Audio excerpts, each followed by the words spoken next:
I would now like to introduce your speaker for today, Chrys Lemon. Chrys Lemon is a partner in McIntyre and Lemon PLLC in Washington, D.C.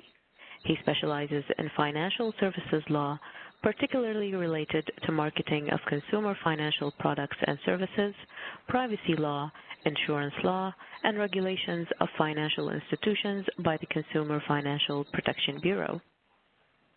From 1980 to 1986, Mr. Lemon was an instructor pilot in the United States Air Force. From 1986 to 1988, he worked as an analyst in the Office of the Secretary of Defense. Chrys, welcome to the program. We're now ready to begin. Good afternoon, everyone, and happy Memorial Day as we approach that weekend. I hope you've got big plans. Before we do that, let's talk a little bit about incentive compensation. You'll see the title here. We have a reference to Wells Fargo. The main reason this is titled in that context is because Wells Fargo had a major enforcement action brought against it by the CFPB. It's been in the papers a lot, and it really has highlighted the issue of incentive compensation, although, as we will see, there are several other institutions that have had issues that have arisen in this context. And I think there are a lot of institutions that have these types of programs, and it's useful to look and see what the regulators' concerns are, because it won't just be the CFPB that's interested in this issue.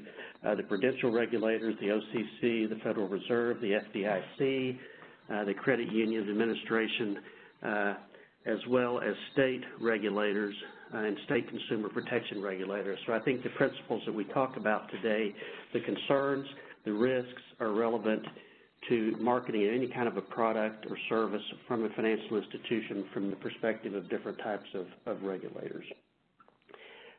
You will see as we go through here some references to different sources. At the end of this slide presentation is a slide that has a bibliography of all of the documents and sources that we've used to prepare for this presentation.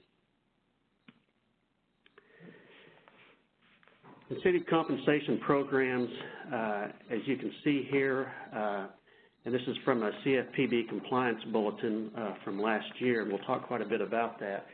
But they start out with a proposition that they understand, the regulators understand that these incentive compensation programs are an important part of financial institution marketing and cross-marketing, that it's just the way that people sell products. That when you have salesmen involved, if you can motivate them more to sell those products, obviously that's better for the company, as long as it doesn't cross a line. And our purpose here today is to talk a little bit about what that line is and how to avoid crossing that line.